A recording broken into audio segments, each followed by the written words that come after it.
दोस्तों, आज का हॉरर पॉडकास्ट ट्रक ड्राइवर की है जिनका नाम रामविलास है। तो चलिए अब यह कहानी रामविलास जी के नजरिए से सुनते हैं। दोस्तों, मेरा नाम रामविलास है और मैं पेशे से एक ट्रक ड्राइवर हूं। मैं गुजरात का रहने वाला हूं, लेकिन पिछले 20 सालों से मैं देश भर में ट्रक चलाता आ रहा हूं। यह बात है साल 2009 की है। सर्दियां अपने पूरे शबाब पर थीं। मैं और मेरा खलासी पवन दोनों एक बड़े प्रोजेक्ट का माल लेकर उत्तर प्रदेश के लिए रवाना हुए थे। माल था लोहे की चादरों और पाइपों का, जो किसी रेलवे ब्रिज के निर्माण में इस्तेमाल होने वाला था। कंपनी ने साफ हिदायत दी थी कि माल 3 दिन के भीतर पहुंचना चाहिए, क्योंकि वहां मजदूर और इंजीनियर पहले से साइट पर मौजूद थे। अगर देरी होती तो नुकसान भी हमारा ही होता, क्योंकि देर होने पर हमें हफ्तों इंतजार करना पड़ता था। अगली बुकिंग के लिए हमने सुबह 9 बजे निकलना तय किया था। चाय नाश्ते के बाद मैं ट्रक लेकर गोदाम पहुंचा। वहीं पर पवन पहले से मौजूद था। हम लोगों ने मिलकर माल चढ़वाया और सारे कागजात चेक किए। रास्ता लंबा था। रास्ते में पवन ने मुझसे कहा, उस्ताद, अगर आप चाहो तो एक रास्ता मैं बताता हूं जिससे हम लोग 3-4 घंटे जल्दी पहुंच सकते हैं। मैंने अपने मामा के साथ एक बार वो रास्ता पकड़ा था। हाईवे छोड़कर सीधा जंगल के एक हिस्से से निकलता है, लेकिन सड़क पक्की है। मैंने उसे थोड़ा घूरते हुए कहा, पवन, तुम अच्छी तरह जानते हो मैं अनजान रास्तों पर रात को ट्रक नहीं चलाता। पवन थोड़ा मुस्कुराते हुए बोला, उस्ताद, आप मुझ पर भरोसा रखो। रास्ता तो मैं भी तभी बताता जब यकीन होता वहां कोई ढाबा नहीं है, लेकिन सड़क सीधी और सुनसान है। ट्रैफिक नहीं मिलेगा और वक्त की बचत होगी। मैंने कोई जवाब नहीं दिया, बस गाड़ी चलाता रहा। मैंने सोचा अगर रास्ते में वाकई भरोसे लायक लगा तो देखेंगे। फिलहाल मेरा ध्यान बस इतना था कि दिन में जितना चल सकूं चल लूं, ताकि रात को कहीं रुककर आराम कर सकूं। हमारा ट्रक एकदम ठीक हालत में था। ब्रेक, हेडलाइट, इंजन सब कुछ टेस्ट करवा कर ही निकले थे। मैं रास्ते में कभी जल्दबाजी नहीं करता। चाहे जितना लंबा सफर हो, गाड़ी आराम से चलाना मेरी आदत है। रास्ते में मौसम का मिजाज धीरे धीरे बदल रहा था। कोहरा और ठंड बढ़ती जा रही थी। पवन कभी कभी झपकी ले लेता था, फिर मेरी जगह लेकर थोड़ी देर ट्रक चला लेता था, जिससे मैं भी सुस्त आ सकूं। हमारी यही सेटिंग थी। शाम के करीब 8 बज रहे थे जब हम एक तराहे पर पहुंचे। आगे का रास्ता हाईवे की ओर जा रहा था और एक रास्ता बाईं तरफ किसी जंगल की ओर मुड़ता था। सड़क पक्की थी, लेकिन कुछ दूर बाद वह छोटी दिख रही थी। पवन ने मुझसे कहा, उस्ताद, यही वो रास्ता है। बाईं तरफ मुड़ जाएं तो 200 किलोमीटर सीधे अंदर से होकर निकलेंगे और पहुंच जाएंगे। वहां से सीधा का रास्ता पकड़ लेंगे। मैंने ब्रेक दबाया। ट्रक थोड़ा हिचका, फिर रुका। मैं कुछ देर सोचता रहा। आसपास सन्नाटा था। ना कोई गांव, ना कोई दूसरी गाड़ी। दूर दूर तक बस कोहरा। मैं थोड़ी देर चुप रहा, फिर पवन से पूछा, तुम्हें यकीन है यह रास्ता सुरक्षित है? पवन ने सिर हिलाया। बिल्कुल, मैंने एक बार मामा के साथ यही रास्ता पकड़ा था। उस वक्त दिन था, लेकिन रास्ता साफ था। मैंने लंबी सांस लेते हुए कहा, ठीक है, लेकिन अगर एक बार कुछ भी गड़बड़ लगी तो वापस लौट पड़ेंगे। पवन हंसते हुए बोला, पक्का उस्ताद, कोई गड़बड़ नहीं होगी। मैंने ट्रक को धीरे धीरे मोड़ते हुए बाईं ओर मोड़ लिया। अब हम उस रास्ते पर थे जो शायद हमारे लिए कभी ना भूलने वाला साबित होने वाला था। सड़क की चौड़ाई कम थी, लेकिन एकदम सीधी जा रही थी। दोनों तरफ ऊंचे ऊंचे पेड़ थे, जिनकी टहनियां ऊपर जाकर आपस में मिल रही थीं। ऐसा लग रहा था जैसे कोई हरा सुरंग हो। सड़क पर कोई लाइट नहीं थी, लेकिन हमारी ट्रक की हेडलाइट काफी तेज थी। कुछ ही किलोमीटर अंदर आने के बाद माहौल पूरी तरह बदल चुका था। ना कोई आवाज, ना कोई रोशनी। ट्रक की आवाज के सिवा कुछ सुनाई नहीं दे रहा था। पवन थोड़ी देर बाद बोला, रामविलास भाई, आपको डर तो नहीं लग रहा? मैंने कहा, डर मुझे रास्ते से नहीं, इंसान की नीयत से लगता है, और अभी तो रास्ता ही अनजान है। पवन थोड़ा मुस्कुराया और चुप हो गया। हम आगे बढ़ते गए। लगभग आधा घंटा हो चुका था। हम करीब 40 किलोमीटर अंदर आ चुके थे और तभी कुछ ऐसा हुआ जिससे मेरी रफ्तार धीमी पड़ गई। सामने कुछ हलचल दिखाई दी, लेकिन क्या वो इंसान था या कोई जानवर, उस वक्त समझ नहीं आया। मैंने ब्रेक दबाया और ट्रक धीरे धीरे रुक गया। सामने कोहरे के बीच कोई आकृति दिखाई दे रही थी। वो हिली नहीं, बस खड़ी रही। मैं और पवन दोनों उस ओर देखने लगे। रामविलास भाई, कुछ है सामने? पवन ने धीरे से कहा, हाँ, मैं भी देख रहा हूं। मैंने हेडलाइट ऊंची कर दी, लेकिन सामने खड़ी वो आकृति अभी भी धुंधली थी। धीरे धीरे वो हल्का सा आगे बढ़ी और जैसे ही वह कुछ पास आई, कुछ था उसमें जो असामान्य था। लेकिन यह कहानी अभी शुरू ही हुई थी।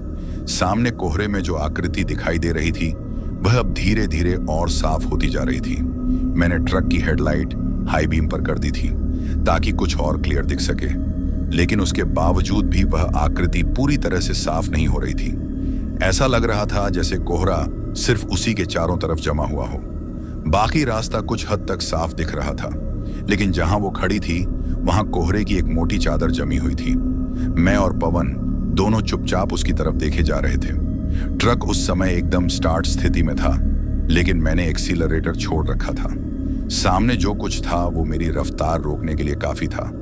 पवन ने थोड़ा डरते हुए पूछा, रामविलास भाई क्या करें, गाड़ी आगे बढ़ाएं या यहीं रुक जाएं? मैंने कुछ पल तक उस आकृति की तरफ देखा, फिर बोला, अभी रुक जा, देख तो सही क्या चीज है। यह कहीं कोई गांव की औरत हो तो हम दोनों की नजरें अब पूरी तरह उसी पर थीं। वो आकृति अब धीरे धीरे और पास आ रही थी। जैसे ही वह करीब आई, हमें साफ दिखाई दिया कि वो एक औरत है। उसकी उम्र का अंदाजा लगाना मुश्किल था, लेकिन उसकी कद काठी से इतना जरूर लगा कि वो कोई जवान लड़की है। पर उसकी चाल में कुछ अजीब था। बहुत ही धीमी, एक एक कदम जैसे भारी हो, वो सीधी ट्रक के सामने आकर खड़ी हो गई। पवन ने फुसफुसाते हुए कहा, रामविलास भाई, ये लड़की कुछ बोल क्यों नहीं रही? मैंने कहा, पता नहीं, शायद गूंगी हो या फिर डर गई हो। औरत अब ट्रक के सामने बिल्कुल बीचों बीच खड़ी थी। मैंने हार नहीं बजाया, ना ही कोई आवाज लगाई, सिर्फ देखता रहा। उसकी आंखें बिल्कुल खाली थीं, जैसे उनमें कोई भाव ही नहीं था। उसके बाल बिखरे हुए थे और कपड़े एकदम गंदे और पुराने। वो हमें देख रही थी, लेकिन एक अजीब तरह की शांति के साथ पवन ने खिड़की से थोड़ा झुककर उसे इशारा किया, लेकिन वह फिर भी कुछ नहीं बोली। मैं ट्रक से नीचे उतरने का सोच ही रहा था कि पवन ने मेरा हाथ पकड़ लिया। रामविलास भाई मत उतरो, मुझे यह लड़की सही नहीं लग रही। मैंने उसकी बात अनसुनी करते हुए दरवाजा खोला और नीचे उतरा। नीचे उतरते ही ठंडी हवा का एक झोंका मेरे चेहरे से टकराया। इतनी सर्द हवा थी कि मेरी सांस कुछ पल के लिए थम सी गई। मैं धीरे धीरे उसके पास गया और कहा, बहन जी, आपको कुछ चाहिए? यह रास्ता सुरक्षित नहीं है। आप इस वक्त यहां अकेली क्या कर रही हैं? लेकिन उसने कोई जवाब नहीं दिया, बस मुझे देखती रही। उसकी आंखों में अब भी वही खालीपन था। मैंने फिर पूछा, आप बोल क्यों नहीं रही? कोई दिक्कत है? पवन ऊपर से चिल्लाया, रामविलास भाई छोड़ो यार, चढ़ो ऊपर, ये मुझे कुछ ठीक नहीं लग रही। मैंने लड़की की तरफ हाथ बढ़ाकर हल्के से उसका ध्यान खींचा। अगर कुछ चाहिए तो इशारा करो, हम मदद कर देंगे। वो लड़की अब भी कुछ नहीं बोली, बस एक बार गर्दन हल्की सी झुकाई, जैसे कुछ कहने की कोशिश कर रही हो, लेकिन जुबान साथ नहीं दे रही। उसके होंठ कांप रहे थे, लेकिन आवाज नहीं निकल रही थी। मैं कुछ और पूछने ही वाला था कि तभी पीछे से ट्रक का हॉर्न अपने आप बज उठा। मैं एकदम चौंक गया और पीछे मुड़ा। पवन भी डर कर खड़ा हो गया। मैं तेजी से ट्रक की तरफ भागा और चढ़ते ही पवन से पूछा, तूने हॉर्न बजाया? पवन का चेहरा पीला पड़ चुका था। उसने धीरे से कहा, मैंने कुछ नहीं किया। वो हॉर्न अपने आप बजा। मेरे हाथ खुद ब खुद स्टीयरिंग की तरफ बढ़े। सब कुछ ठीक था, लेकिन हॉर्न का बटन थोड़ा अंदर दबा हुआ था, जैसे किसी ने जबरदस्ती उसे दबा दिया हो, और फिर धीरे धीरे वापस आ रहा था। मैंने जल्दी से ट्रक स्टार्ट किया और लड़की की तरफ देखा, लेकिन वो अब वहां नहीं थी जहां वो खड़ी थी। वहां अब सिर्फ कोहरा और खाली सड़क थी। मैंने तेजी से हेडलाइट इधर उधर घुमाई, लेकिन वह कहीं नहीं दिख रही थी। ऐसा लग रहा था जैसे वह अचानक हवा में गायब हो गई हो। पवन बुरी तरह से घबरा गया था। उसने जल्दी से दरवाजा बंद किया और बोला, आजाद भाई, मैं तो कहता हूं कि हम वापस चलें। यह रास्ता कुछ ठीक नहीं लग रहा मुझे। मैंने गाड़ी का गियर डाला, एक लंबी सांस ली और धीरे से कहा, इतनी दूर आ गए हैं पवन, अब वापस लौटना भी तो उतना ही खतरा है। थोड़ा आगे तक चलते हैं, अगर कुछ और अजीब हुआ तो वहीं से मुड़ जाएंगे। पवन ने कुछ नहीं कहा, बस चुपचाप बैठा रहा। हमने ट्रक को फिर से उसी रास्ते पर आगे बढ़ाया, लेकिन अब कुछ बदल चुका था। हवा में सन्नाटा पहले से भी गहरा हो गया था। पेड़ों की सरसराहट अब कानों में अजीब सी आवाज पैदा कर रही थी। रास्ता अब और संकरा होता जा रहा था। ट्रक जैसे जैसे अंदर घुसता जा रहा था, वैसे वैसे हमारी बेचैनी बढ़ती जा रही थी। अचानक मेरी नजर दाहिनी तरफ गई और मुझे लगा जैसे कोई दौड़ता हुआ पेड़ों के पीछे से गुजर गया हो। मैंने ब्रेक नहीं मारा, बस गाड़ी धीरे कर दी। पवन ने भी देखा, लेकिन हम दोनों ने कुछ नहीं कहा। कुछ देर बाद सड़क एक जगह आकर दो हिस्सों में बंट गई। एक रास्ता सीधे जा रहा था और दूसरा थोड़ा दाहिने मुड़कर किसी और दिशा में निकल रहा था। मैंने ट्रक रोका और पवन से पूछा, कौन सा रास्ता लेना है? पवन चुप था। मैंने दोबारा पूछा, पवन तुम ही तो शॉर्टकट जानते हो, अब क्या करें? पवन ने धीरे से कहा, रामविलास भाई, उस लड़की के बाद अब कुछ भी समझ नहीं आ रहा। मैंने बाहर देखा, दोनों रास्ते सुनसान थे और सन्नाटा ऐसा कि जैसे कोई वहां सांस भी ना ले रहा हो। लेकिन अब फैसला लेना जरूरी था। सड़क अब दो हिस्सों में बढ़ चुकी थी। एक रास्ता सीधा था जो पेड़ों की झाड़ियों के बीच दूर तक जाता दिखाई दे रहा था। दूसरा रास्ता दाहिनी ओर मुड़ता हुआ धीरे धीरे नीचे की तरफ ढलान में जा रहा था। दोनों ही तरफ सन्नाटा, दोनों ही तरफ घना जंगल और दोनों ही तरफ वही कोहरा जो अब आंखों के सामने पर्दा बन गया था। मैंने ट्रक को न्यूट्रल में किया और ब्रेक पर पैर रखते हुए पवन की तरफ देखा। अब बताओ पवन, मैंने शांत लहजे में कहा, किधर जाएं? पवन ने गर्दन झुकाई। उसकी आंखें अब सड़क पर नहीं, उसके पैरों पर थीं। थोड़ी देर चुप रहने के बाद उसने कहा, रामविलास भाई, मैं तो उस वक्त अपने मामा के साथ गया था, तब उन्होंने ही गाड़ी चलाई थी। मुझे बस इतना याद है कि हम दाहिने मुड़े थे, लेकिन अब जो हो रहा है ये उस वक्त नहीं हुआ था। मैंने गहरी सांस ली, गाड़ी से बाहर उतरकर आसपास देखा, लेकिन कोहरे ने इतना कुछ ढक रखा था कि 10 कदम आगे भी नहीं दिख रहा था। ट्रक की हेडलाइटें भी इस घने सफेदपन को नहीं चीर पा रही थी। तो फिर सीधा चलते हैं, मैंने कहा। कम से कम थोड़ा ऊंचा रास्ता है, ढलान वाले रास्ते में गाड़ी फंस गई तो चढ़ नहीं पाएंगे। पवन ने कुछ नहीं कहा। मैंने गाड़ी फिर से फर्स्ट गियर में डाली और धीरे धीरे सीधा रास्ता पकड़ लिया। जैसे जैसे हम आगे बढ़े, पेड़ों की शाखाएं सड़क के ऊपर से झुकती जा रही थीं। ट्रक के ऊपर उन शाखाओं की सरसराहट ऐसी लग रही थी जैसे कोई ऊंचाई से खरोच मार रहा हो। हवा में एक अजीब सी नमी थी जिससे ट्रक के शीशे लगातार धुंधले हो रहे थे। करीब 15 मिनट और चले होंगे, तभी अचानक ट्रक ने हल्का सा झटका खाया। मैं सतर्क हो गया, हैंडल कसकर पकड़ लिया और एक्सीलरेटर धीरे किया। पवन कुछ महसूस हुआ। मैंने बिना उसकी तरफ देखे पूछा, हाँ भाई, कुछ झटका सा लगा, उसने कहा। हम दोनों अब शांत थे। एक एक सेकंड लंबा लग रहा था। अचानक ट्रक ने दूसरा झटका दिया और इस बार इंजन की आवाज कुछ अजीब सी हो गई, जैसे गला रंध गया हो। मैंने फौरन क्लच दबाया, लेकिन ट्रक धीरे धीरे रुक गया। मैंने इंजन बंद किया और दोबारा स्टार्ट करने की कोशिश की। इंजन स्टार्ट नहीं हुआ। पवन, बैटरी तो चेक की थी ना? मैंने जल्दी से पूछा। हाँ भाई, सब कुछ ठीक था, सुबह ही नई बैटरी डाली थी। मैंने फिर कोशिश की, लेकिन ट्रक की आवाज बस वही टिक तक सीमित रही। अब हमारी सांसें थमी हुई थीं। बाहर का कोहरा अब और गाढ़ा हो गया था। ट्रक के चारों तरफ मानो सफेदी की दीवार खड़ी हो गई थी। नीचे उतरते हैं, मैंने कहा। देखते हैं क्या गड़बड़ है? पवन ने थोड़ी देर चुप रहकर कहा, रामविलास भाई, आपको वो लड़की याद है? मैंने उसकी तरफ देखा। हाँ, क्या हुआ? पता नहीं क्यों ऐसा लग रहा है जैसे हम उसी के बाद से किसी और ही रास्ते पर आ गए हैं। घबरा मत, मैंने कहा। कुछ नहीं होगा, चल टॉर्च निकाल। हम दोनों नीचे उतरे। टॉर्च की रोशनी अब घने कोहरे में वैसी लग रही थी जैसे पानी में छड़ी हुई बीम बस 2 कदम तक ही दिख रही थी। मैंने ट्रक के बोनट को खोला और वायरिंग देखने लगा। सब कुछ नॉर्मल लग रहा था, लेकिन स्टार्टिंग वायर कुछ ढीली दिख रही थी। हाथ बढ़ाकर उसे टाइट करने लगा ही था कि पीछे से एक आवाज आई। मैंने फौरन गर्दन घुमाई। पवन भी सतर्क हो गया। हम दोनों ने टॉर्च उस दिशा में घुमाई जहां से आवाज आई थी, लेकिन वहां कुछ नहीं था, सिर्फ कोहरा। पवन, तूने सुना? मैंने पूछा। हाँ उस्ताद, किसी के चलने की आवाज थी, पवन ने धीरे से कहा। अब हमें लगने लगा कि हम इस रास्ते पर अकेले नहीं हैं। हमने जल्दी से ट्रक का बोनट बंद किया और फिर से अंदर चढ़ गए। मैंने स्टार्ट करने की फिर से कोशिश की और इस बार ट्रक ने बिना किसी हिचक के स्टार्ट ले लिया। पवन चौंक गया। अभी तक तो कुछ नहीं हो रहा था, अब अचानक कैसे स्टार्ट हो गया, उसने कहा। मैंने कोई जवाब नहीं दिया, बस हैंडल पकड़ा और ट्रक को धीरे धीरे आगे बढ़ाने लगा। लेकिन जैसे ही हम 200 मीटर आगे बढ़े, सामने वही आकृति दोबारा दिखाई दी। वही लड़की गूंगी, उसी जगह ट्रक के ठीक बीचों बीच खड़ी। अब की बार उसने कुछ इशारा किया। हाथ की 2 उंगलियां ऊपर उठाई और फिर सड़क की दाहिनी ओर इशारा किया। पवन ने डरते हुए कहा, उस्ताद, ये लड़की हमें कुछ बताना चाहती है, मगर ये अचानक फिर कैसे आ गई और पीछे से कब निकली? मैंने कहा, या तो हम पीछे लौटे हैं या फिर यह कुछ और है।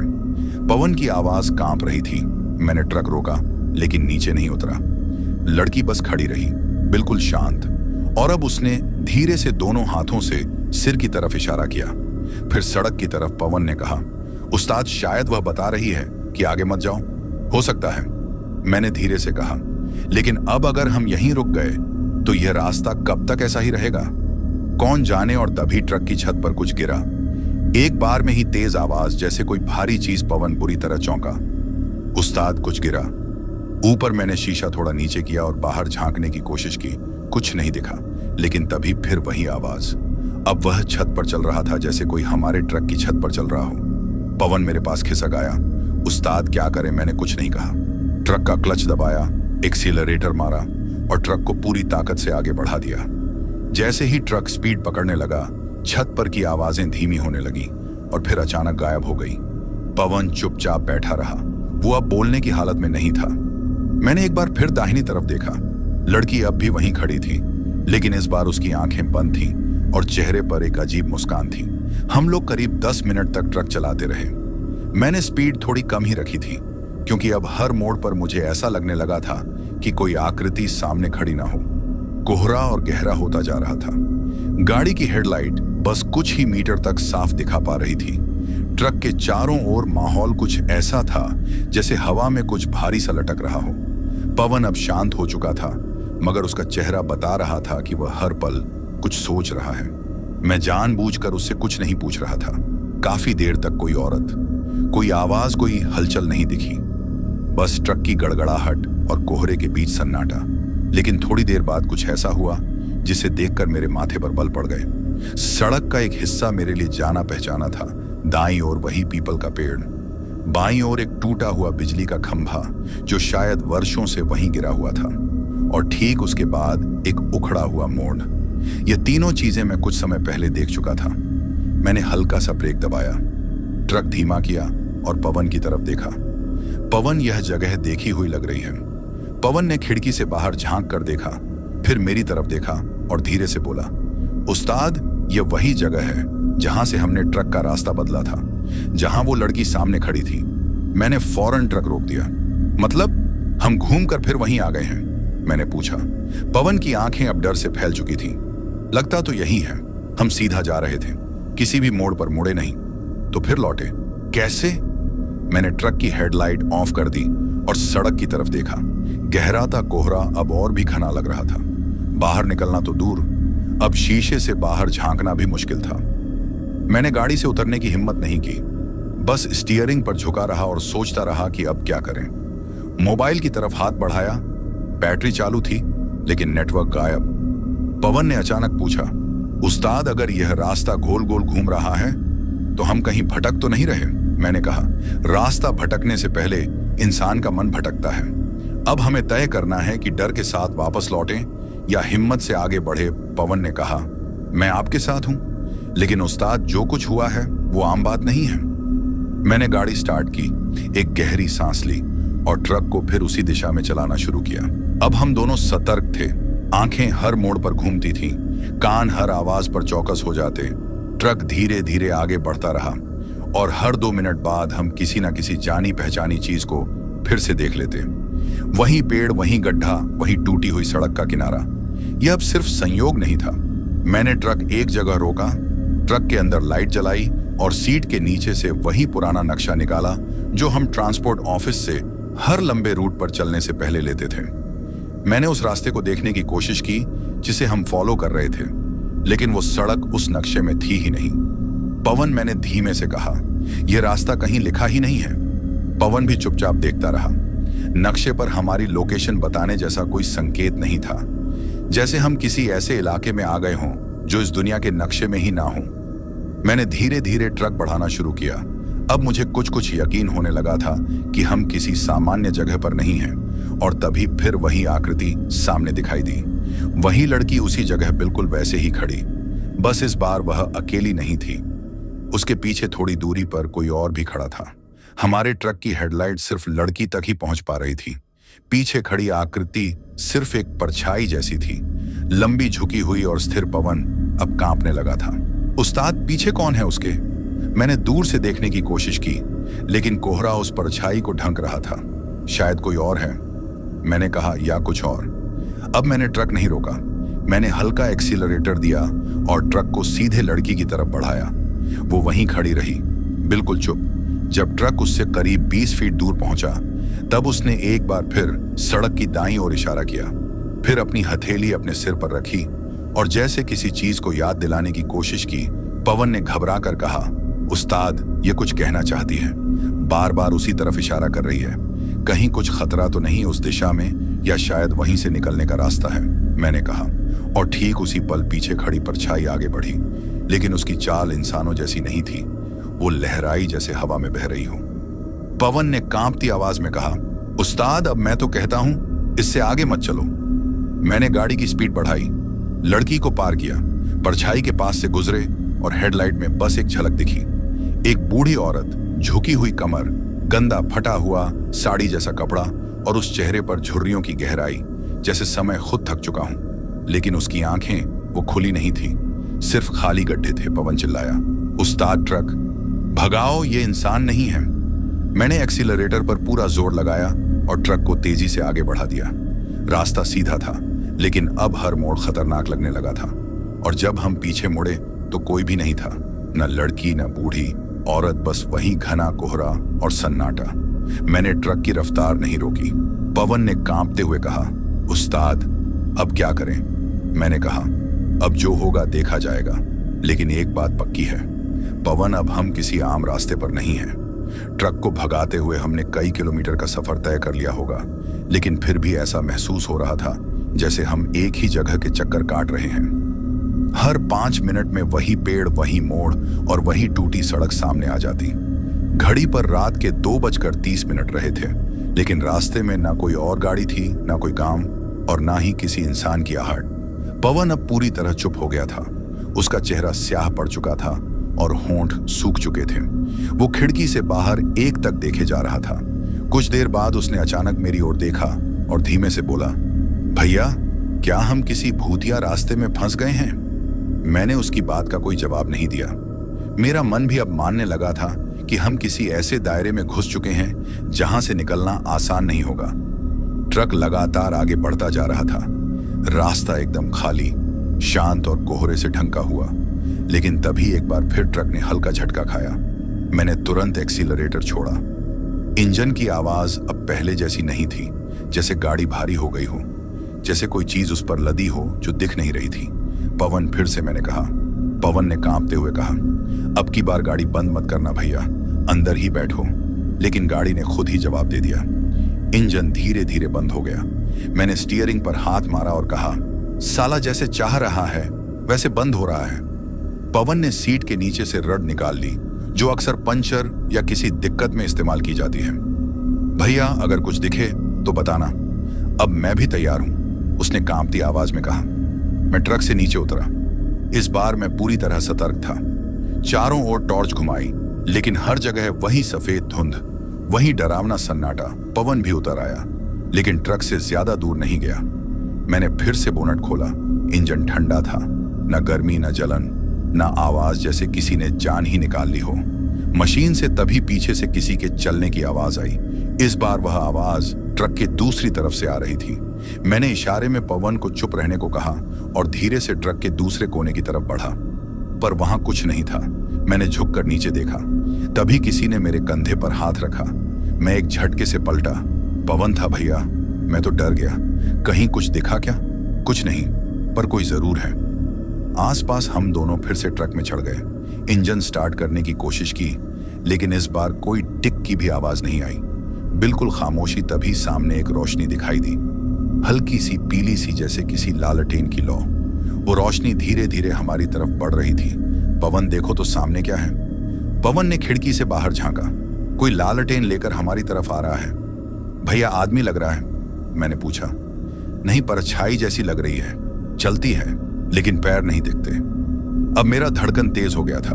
रोशनी अब और पास आ गई थी और उसी रोशनी के पीछे वही गूंगी लड़की खड़ी थी। इस बार वो रोशनी नहीं पकड़ रही थी, बस दूर खड़ी थी और देख रही थी। उसकी आंखों में अब भी वह खालीपन था, लेकिन उसके चेहरे पर कुछ और भी था, दर्द या चेतावनी। उसने इस बार अपने दोनों हाथ सड़क पर रखे और घुटनों पर बैठ गई, जैसे रास्ता रोक रही हो। पवन घबरा गया। भैया, ये हमें रुकने को कह रही है, मैंने कहा, या हमें किसी खतरे से बचाने की कोशिश कर रही है। पवन अब खुद कांपने लगा था। भैया, यह लड़की इंसान नहीं है, फिर भी हमारे साथ नहीं है। वो उस बूढ़ी औरत से अलग है। मैंने उसकी आंखों में डर देखा है। मैंने कहा तो शायद वह भी किसी धोखे में मारी गई है और अब चाहती है कि हम भी उसकी तरह ना फंसे। अब मैंने गाड़ी की बैटरी दोबारा चेक करने का सोचा।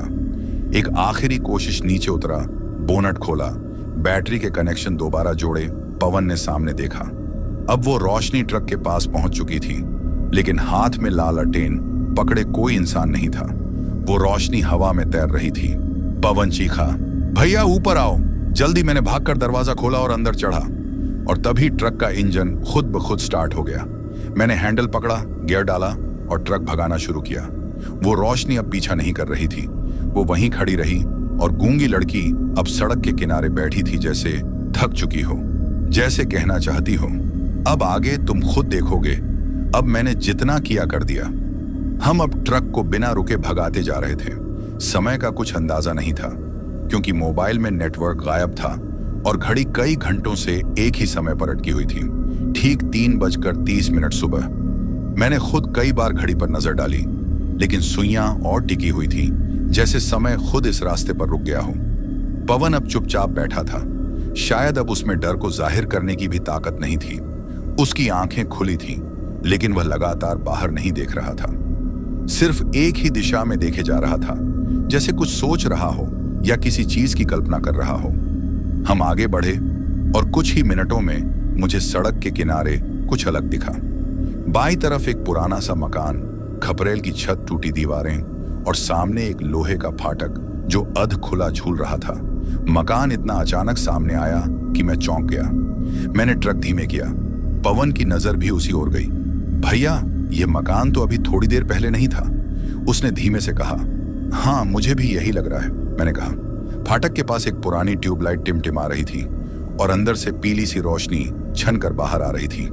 घर के अंदर कोई हलचल नहीं दिख रही थी, लेकिन कुछ ऐसा जरूर था जो हमें वहां रुकने को मजबूर कर रहा था। पवन बोला, भैया गाड़ी रोको, मैं नीचे देखना चाहता हूं। मैंने गाड़ी रोड किनारे लगाई और दोनों नीचे उतरे। जैसे ही फाटक के पास पहुंचे, लोहे का गेट बिना किसी हवा के धीरे धीरे खुद ही खुल गया। एक कराहती हुई आवाज के साथ पवन पीछे हट गया, लेकिन मैंने आगे कदम बढ़ाया। किसी ने खोला होगा, मैंने कहा। किसने? यहां कोई दिख तो नहीं रहा, पवन ने धीमे से कहा। हम दोनों धीरे धीरे उस पुराने मकान की सीढ़ियों की ओर बढ़े।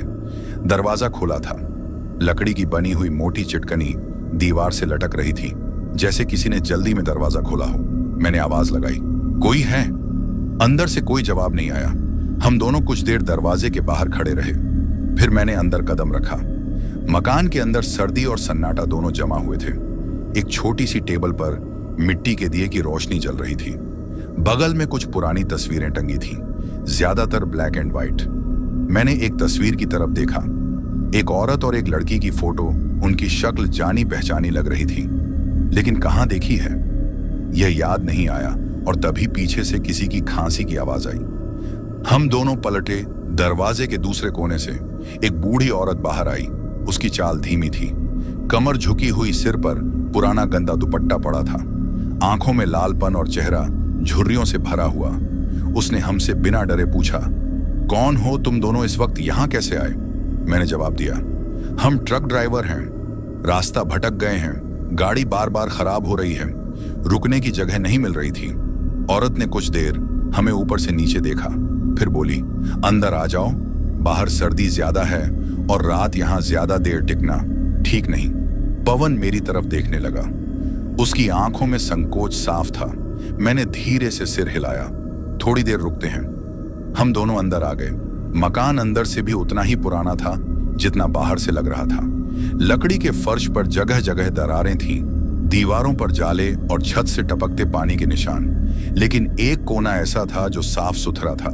वहां पर 2 गद्दे बिछे हुए थे और बीच में एक मिट्टी का छोटा चूल्हा था जिस पर अभी अभी कोई कुछ पका कर गया हो, ऐसा महक रहा था। बूढ़ी औरत ने पूछा, कुछ खाओगे? मैंने विनम्रता से मना किया, नहीं, भूख नहीं है, बस थोड़ी देर आराम करना है, फिर आगे बढ़ जाएंगे। औरत ने सिर हिलाया और बोली, जैसी तुम्हारी मर्जी। वो चूल्हे के पास बैठ गई और राख को उलटने लगी। पवन ने धीरे से मेरे कान के पास आकर फुसफुसाया, भाई साहब, इस औरत को देख रहे हो? हाँ, क्यों? इसका चेहरा कुछ जाना पहचाना नहीं लग रहा। बाहर जो फोटो देखी थी, याद है? मैंने गहरी सांस ली। हाँ, फोटो में यही औरत थी और उसके साथ वो गूंगी लड़की भी। पवन की आंखें सहम गईं। तो फिर यह दोनों मरी नहीं है क्या? मैंने कहा, या शायद मरने के बाद भी यहीं भटक रही हैं। और तभी बूढ़ी औरत ने हमारी बात को बीच में काटते हुए कहा, तुम दोनों थक गए होंगे।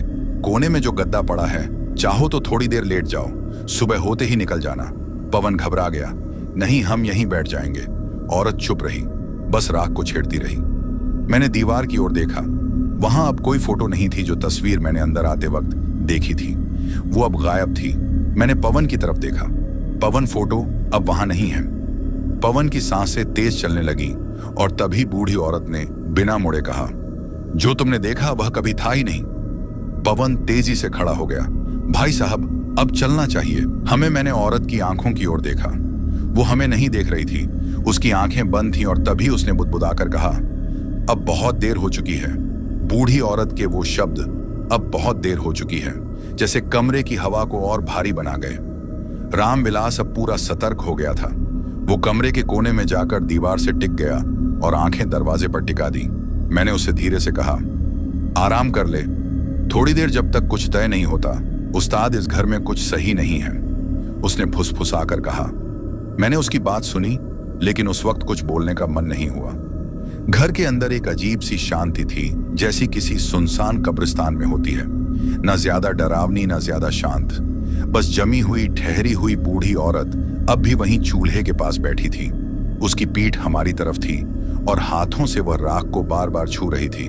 वो कुछ गा भी रही थी, बहुत धीमे सुर में, एक पुराना टूटता हुआ लोकगीत जैसा। आजा धीरे से मेरे पास आकर बैठ गया और बोला, पवन, एक बात बताऊं? हाँ, मैंने उस फोटो में जो लड़की देखी थी ना, वो वही गूंगी लड़की है जो हमें रास्ते में मिली थी, और यह औरत, यह उसी की माँ है। शायद मैंने उसकी आंखों में देखा। वो कांप रहा था, लेकिन उसकी आंखें सच बोल रही थी। मतलब ये औरत मरी हुई है। रामविलास ने सिर हिलाया, हो सकता है, या शायद वो कभी मरी ही नहीं थी। मैंने धीरे से कहा। हम दोनों चुप हो गए। घड़ी के कांटे अब भी 3:30 पर अटके हुए थे। मैंने जमीन पर बिछे गद्दे पर टेक लगाई। नींद तो वैसे भी नहीं आ रही थी, लेकिन आंखें थक चुकी थीं। रामविलास ने भी अपनी जगह समेटी और वहीं कोने में लेट गया, लेकिन उसकी निगाहें अब भी हर कोने को बारीकी से देख रही थीं। करीब आधा घंटा बीत गया होगा और तभी घर के पिछले हिस्से से लकड़ी के दरवाजे के चरमराने की आवाज आई, जैसे किसी ने धीरे से पुराना दरवाजा खोला हो। रामविलास एकदम सतर्क होकर उठ बैठा। मैंने भी आंखें खोली। पवन, कुछ सुना? रामविलास ने पूछा। हाँ, अंदर से आया था। हम दोनों कुछ पल तक वैसे ही बैठे रहे। बूढ़ी औरत अब भी वैसे ही बैठी थी, लेकिन अब उसकी पीठ थोड़ा झुकी हुई लग रही थी, जैसे वो जमीन को घूर रही हो। रामविलास ने धीरे से कहा, कहीं कोई और तो नहीं इस घर में? मैंने खामोशी से सिर हिलाया। अब घर की हवा में कुछ बदल चुका था। वो ठंड जो बाहर थी अब घर के अंदर भी घुस चुकी थी और हवा में अचानक चंदन की जले हुए लोहे जैसी गंध भर गई थी। रामविलास ने नाक पर रुमाल रख लिया। ये कैसी बदबू है, जैसे कोई पुरानी चीज जली हो या कुछ सड़ रहा हो, मैंने कहा। तभी पिछवाड़े के दरवाजे से कुछ चलने की आवाज आई, जैसे किसी ने नंगे पैर लकड़ी के फर्श पर चलते हुए दरवाजे से दरवाजा पार किया हो। मैंने फौरन टॉर्च उठाई। रामविलास ने कहा, पवन, ये अब हद हो गई है, हमें यहां से निकलना होगा। मैंने फुसफुसाकर कहा, अभी नहीं देखना होगा कि आवाज किसकी थी। और तभी हमारे कमरे के सामने वाले दरवाजे की कुंडी खुद ब खुद ऊपर उठी, धीरे धीरे, बिना किसी हाथ के, और दरवाजा चरमराकर खुला।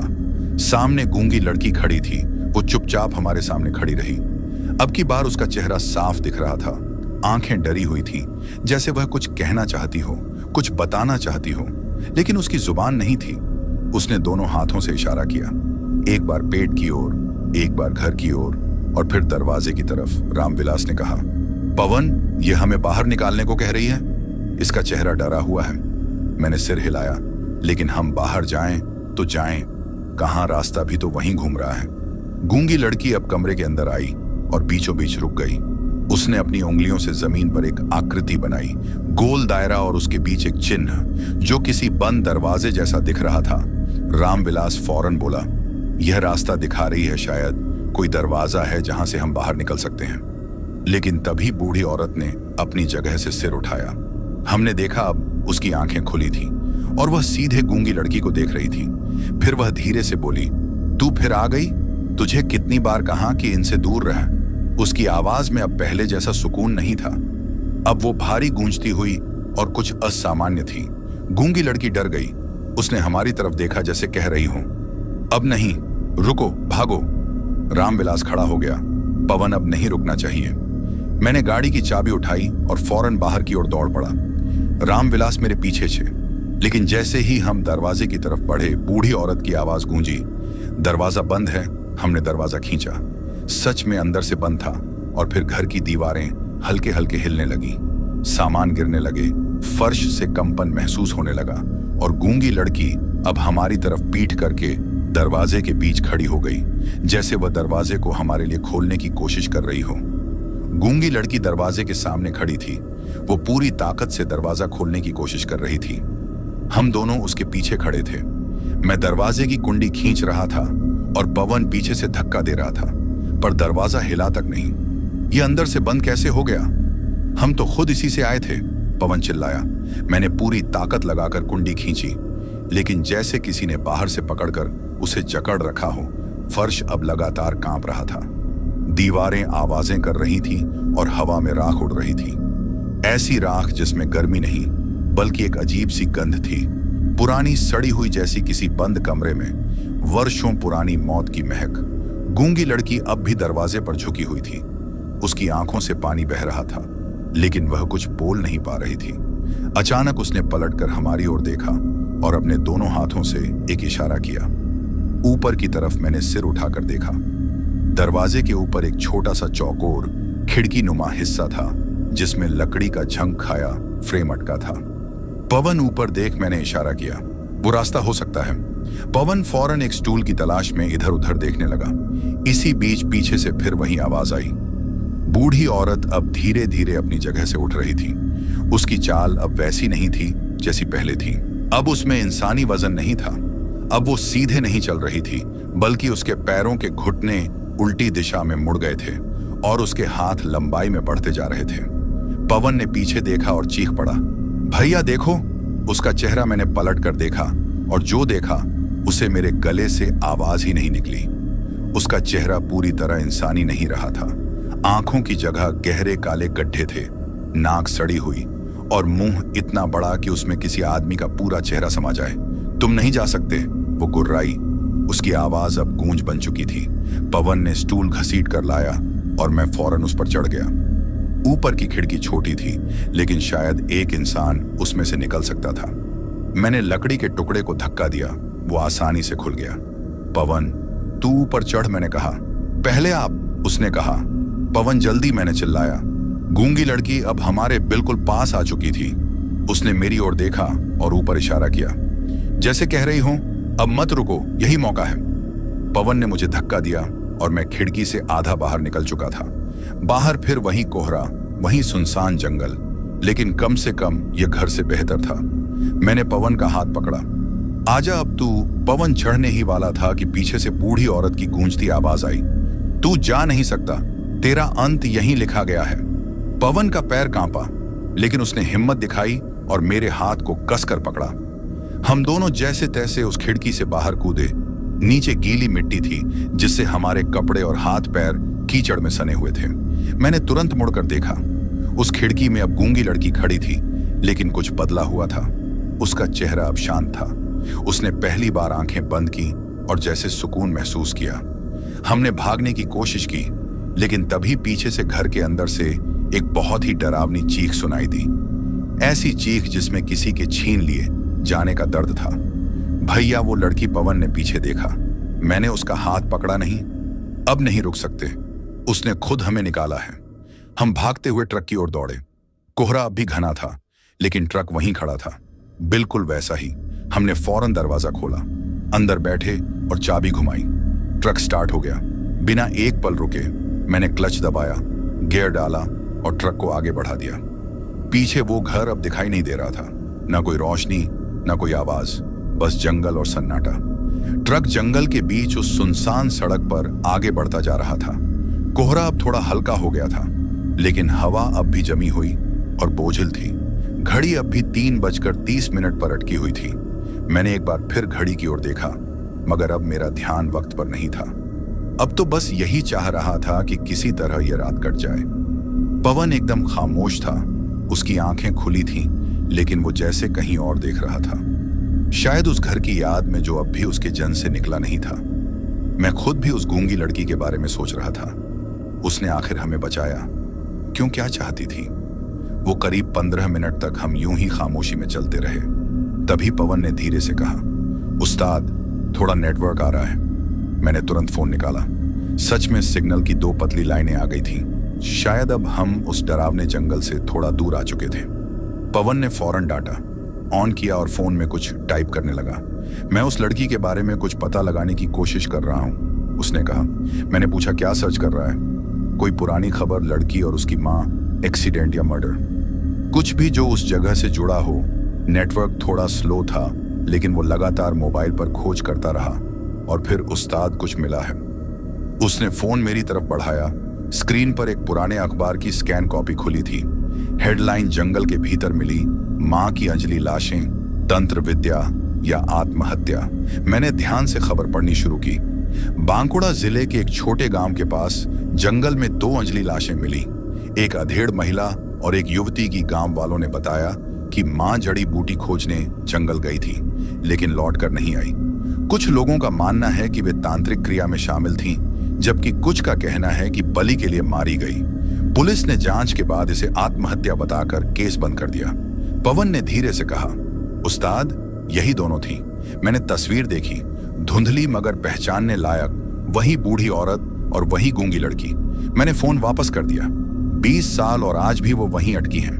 मैंने धीरे से कहा, उस्ताद, वो लड़की हमें मार सकती थी, मगर उसने नहीं मारा क्यों? पवन बोला, क्योंकि शायद वो खुद ही कैद में है। मैंने कहा, और उसकी मां शायद आज भी उसे छोड़ने को तैयार नहीं। हम फिर खामोश हो गए। तभी अचानक सड़क खत्म हो गई। मैंने ब्रेक दबाया। सामने का रास्ता दलदल में समा चुका था। ट्रक को यहीं रोकना पड़ा। मैं ट्रक से नीचे उतरा और इधर उधर नजर डाली। थोड़ी दूरी पर एक पुराना साइन बोर्ड दिखा, बांकुड़ा। 3 किलोमीटर। पवन भी नीचे आया और बोला, उस्ताद, यही जगह है। हाँ, 20 साल पहले की वही कहानी। मैंने ट्रक की बैटरी डिस्कनेक्ट कर दी। अब हमें सुबह तक यहीं रुकना था। हम दोनों फिर ट्रक के अंदर लौटकर कैबिन में बैठ गए। पवन ने सिर झुकाते हुए पूछा, उस्ताद, आपको लगता है वह गूंगी लड़की अब भी वहीं है? मैंने कुछ नहीं कहा, बस खिड़की से बाहर झांकता रहा, उस दिशा में जहां जंगल शुरू होता है। और तभी एक परछाई सड़क पर दूर खड़ी दिखी। पवन ने भी देख लिया, वो वहीं गूंगी लड़की थी, अब भी उसी तरह खामोश खड़ी, लेकिन इस बार उसके चेहरे पर कोई डर नहीं था, बस एक सुकून था, जैसे वह हमें विदा कर रही हो। पवन कुछ बोलने ही वाला था, मगर मैं बस उसे देखता रहा। धीरे धीरे वह परछाई कोहरे में गुम हो गई। सुबह की पहली किरणें कोहरे के आर पार उतरने लगी थीं। ट्रक अब भी सड़क किनारे रुका हुआ था और हम दोनों रात भर जगे हुए सुन बैठे थे। पूरी रात की घटनाएं हमारे दिमाग पर एक मोटा पर्दा छोड़ चुकी थी, जिसमें डर, हैरानी और थकावट के साथ एक अजीब सन्नाटा भी था। पवन अब भी चुप बैठा था, लेकिन उसकी आंखें थकी हुई नहीं थीं। वो बस कुछ जानने को बेताब थी। मैं खुद समझ नहीं पा रहा था कि जो देखा वह सब हकीकत थी या कोई भयानक सपना। सूरज हल्के हल्के ऊपर आया और अब हम दोनों ट्रक से नीचे उतर आए। पास ही एक पगडंडी दिखी जो खेतों के बीच से जाती हुई एक छोटे गांव की तरफ जा रही थी। मैंने ट्रक लॉक किया और पवन से कहा, चलो, कुछ तो जानना है। इस जगह के बारे में करीब आधे घंटे चलने के बाद हम एक पुराने से गांव पहुंचे। वहां के घर मिट्टी के थे, दीवारों पर पुराने पोस्टर चिपके हुए थे और गलियों में झाड़ू से बुहारी हुई थी, लेकिन सन्नाटा पसरा था। एक पुराने पीपल के पेड़ के नीचे एक बूढ़ा आदमी बैठा था। सफेद झुर्रीदार चेहरा, कांपते हाथ और आंखें जो बहुत कुछ देख चुकी थी, उसके पास एक छोटी लकड़ी की माला थी जिसे वह धीरे धीरे फेर रहा था। मैंने पास जाकर नम्रता से पूछा, बाबा, हमें आपसे कुछ पूछना है। उसने मेरी तरफ देखा, कुछ सेकंड तक चुप रहा और फिर कहा, पूछने से पहले जान लो, जो सुनोगे वो तुम्हें चैन से सोने नहीं देगा। मैंने एक नजर पवन की तरफ डाली। वो अब पूरी तरह सतर्क हो गया था। बूढ़ा आदमी बोला, तुम लोग जंगल से आ रहे हो ना, उस रास्ते से जहां कभी सड़क थी और अब सिर्फ साया है। मैंने धीरे से कहा, हाँ बाबा, हम रास्ता भटक गए थे और उस लड़की से मिले जो बोल नहीं सकती, और उस औरत से भी जो अब इंसान नहीं रही। बूढ़े ने कहा, हम दोनों चौंक गए। हमने कुछ नहीं बताया था, फिर भी वह सब जानता था। बूढ़ा एक गहरी सांस लेकर बोला, 20 साल पहले की बात है। गांव के बाहर एक विधवा और उसकी बेटी रहती थी। बेटी बोल नहीं सकती थी, लेकिन उसके इशारे इतने साफ थे कि लोग उसे बहुत समझते थे। दोनों मां जंगल से जड़ी बूटियां इकट्ठी करके पास के बाजार में बेचती थीं। उनका गुजर बसर ठीक ठाक था। वो थोड़ा रुका, फिर बोला, लेकिन गांव के ही कुछ लोग जो तांत्रिक विद्या में विश्वास करते थे, उन्हें शक हुआ कि वह औरत तंत्र मंत्र जानती है। कहते थे उसकी बेटी के चुप रहने के पीछे कोई भेद है और वह खुद एक डायन है। धीरे धीरे यह अफवाह जंगल की आग बन गई। एक रात गांव के 4 आदमी उस घर में घुसे और बूढ़े की आंखें अब नम हो चुकी थीं। उसने माला रोक दी। उन्होंने दोनों मां को जिंदा जला दिया, वहीं जंगल के उसी हिस्से में जहां आज भी तुम्हारा ट्रक बंद हो गया था। हम दोनों शून्य थे। पुलिस आई, लेकिन गांव वालों ने एक कहानी बना दी कि औरत पागल थी, बेटी को लेकर भाग गई थी और जंगल में आत्महत्या कर ली। केस वहीं बंद हो गया। लेकिन उस रात के बाद से जिसने भी उस रास्ते से गुजरने की कोशिश की, वह भटक गया। कई गायब हुए, कुछ लौटे लेकिन कभी ठीक नहीं हुए, और कुछ अब तक वहीं हैं। पवन ने धीरे से पूछा, वो लड़की अब भी वहीं है? बूढ़ा बोला, हाँ, क्योंकि उसका मन साफ था। उसने किसी को नुकसान नहीं पहुंचाया। लेकिन उसकी मां, वो अब आत्मा नहीं रही, वो बन चुकी है छलावा। मैंने पूछा, वो हमें मार क्यों नहीं पाई?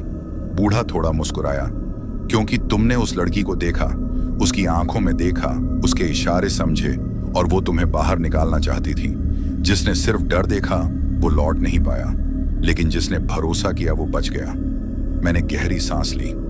पवन अब भी स्तब्ध था। पर बाबा, मैंने पूछा, क्या यह सब कभी खत्म नहीं होगा?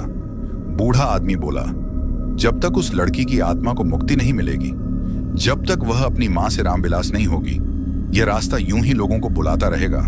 और कोई कैसे रामविलास कर सकता है? उसे बूढ़े ने आसमान की तरफ देखा, फिर कहा, भरोसे से, प्रार्थना से, और एक बार फिर उस जगह पर जाकर उसकी अधूरी बात को पूरा करके पवन ने धीमे स्वर में कहा, मतलब हमें फिर से वहां जाना होगा? बूढ़ा बोला, हाँ, लेकिन इस बार डर के साथ नहीं, समझ के साथ। हम दोनों चुप हो गए। अब सवाल यह था कि क्या हम वापस जाएंगे या डर के आगे भाग जाएंगे। पर एक बात तय थी, वो लड़की अब हमें छोड़ चुकी थी, लेकिन उसका सच अब हमारे भीतर था। गांव से लौटते वक्त रास्ता बिल्कुल सीधा था, ना कोहरा ना सन्नाटा, सब कुछ जैसे शांत और सामान्य था। ट्रक वहीं खड़ा था, वैसा ही जैसे छोड़ा था, लेकिन अब उसकी उपस्थिति एक नई जिम्मेदारी की तरह लग रही थी। पवन ने धीरे से पूछा, उस्ताद, अब क्या करना है? मैंने ट्रक की चाबी निकालते हुए कहा, लौटना है वहीं जहां से सब शुरू हुआ था। क्या? फिर से उस रास्ते में पवन की आवाज थोड़ी डरी हुई थी। हाँ, लेकिन इस बार डर कर नहीं, समझकर। मैंने ट्रक का दरवाजा खोला और सीट पर बैठते हुए कहा। हम दोनों चुपचाप ट्रक में बैठ गए। इस बार रास्ता हमें नहीं बुला रहा था, हम खुद जा रहे थे, एक अधूरी आत्मा को मुक्त करने, और शायद खुद को भी। करीब 1 घंटे की ड्राइव के बाद हम उसी मोड़ पर पहुंचे जहां से वह पुराना जंगल वाला रास्ता शुरू होता था।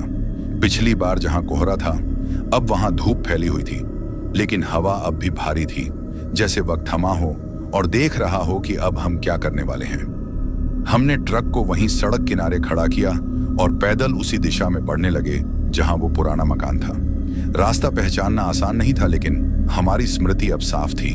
हम हर उस मोड़ को जानते थे जहां डर ने दस्तक दी थी। थोड़ी दूर चलने के बाद हमें वो टूटा हुआ मकान फिर से दिखाई दिया, बिल्कुल वैसा ही, बस अब शांत और स्थिर दरवाजा पहले की तरह खुला हुआ था। लेकिन अब वहां से कोई हलचल नहीं आ रही थी। हमने अंदर कदम रखा। धूल और सन्नाटा, राख और दीवारों पर जमी परतें, सब अब भी वैसी ही थी, बस अब वहां कोई नहीं था। मैंने उस कोने की ओर देखा जहां वो चूल्हा था और वहीं पर पड़ी थी वह पुरानी माला जो शायद उस बूढ़ी औरत की थी। पवन ने धीरे से कहा, उस्ताद, अब क्या? मैंने जेब से हनुमान चालीसा की छोटी किताब निकाली, वो जो मैं हमेशा अपने पास रखता था लेकिन कभी खोलकर पढ़ी नहीं थी। अब उसकी मुक्ति के लिए प्रार्थना करनी है, क्योंकि अब वही उसका रास्ता है। मैंने आंखें बंद की और पढ़ना शुरू किया। जय हनुमान ज्ञान गुण सागर। मेरी आवाज धीरे धीरे कमरे में फैलने लगी। पवन भी साथ में बुदबुदाने लगा और तभी उस कमरे में हल्की हवा चलने लगी। फर्श से राख उठने लगी और वह चूल्हे का कोना थोड़ा कांपने लगा। हमने आंखें खोलकर देखा, वहां खड़ी थी वही गूंगी लड़की, लेकिन अब उसका चेहरा वैसा नहीं था जैसा पहले था। अब उसमें ना डर था ना घबराहट, बस एक धन्यवाद का भाव। उसने अपने दोनों हाथ जोड़े, सिर झुकाया और फिर उसकी आंखों से एक बूंद आंसू टपका और जैसे ही वो आंसू जमीन पर गिरा, पूरा कमरा अचानक शांत हो गया। राख बैठ गई, हवा थम गई और लड़की धीरे धीरे हवा में घुलने लगी, जैसे धुएं का कोई टुकड़ा जो अब हल्का होकर आकाश की ओर उठ रहा हो। पवन फुसफुसाया, उस्ताद, वो जा रही है। मैंने आंखें बंद कर ली। रामदूत अतुलित बलधामा। हम चुपचाप बैठे रहे जब तक उसकी परछाई भी आंखों से ओझल नहीं हो गई। घर अब सच में खाली था। उसकी मां, वो बूढ़ी औरत, कहीं नहीं दिखी। शायद लड़की की आत्मा की शांति के साथ वह भी मुक्त हो गई, या फिर अब भी कहीं अपने पाप का बोझ लिए भटक रही है। हमने उस घर से बाहर निकलते हुए एक बार फिर पीछे मुड़कर देखा। अब वो सिर्फ एक टूटा हुआ पुराना मकान था, ना कोई रहस्य, ना कोई डर, बस एक बीता हुआ सच। उस दिन के बाद हमने उस रास्ते की ओर कभी नहीं देखा। ट्रक चलता रहा, काम चलता रहा, जिंदगी भी, लेकिन कहीं भीतर एक हिस्सा अब भी उसी जगह पर ठहरा हुआ है। उस लड़की की आंखों में, उसकी खामोशी में और उस पल में जब उसने हमें बचाया था। कभी कभी रात के सफर में जब जंगल की तरफ से ठंडी हवा आती है तो मुझे लगता है कि कोई अब भी हमें देख रहा है, लेकिन अब डर महसूस नहीं होता, क्योंकि अब हम समझते हैं हर आत्मा डराने नहीं आती, कुछ सिर्फ आजादी चाहती है। दोस्तों, यह कहानी यही खत्म हुई। अगर आपको यह कहानी पसंद आई हो तो वीडियो को लाइक और चैनल को सब्सक्राइब करें ताकि और भी डरावनी कहानियां आप तक पहुंच सकें। कहानी को अंत तक सुनने के लिए दिल से धन्यवाद दोस्तों।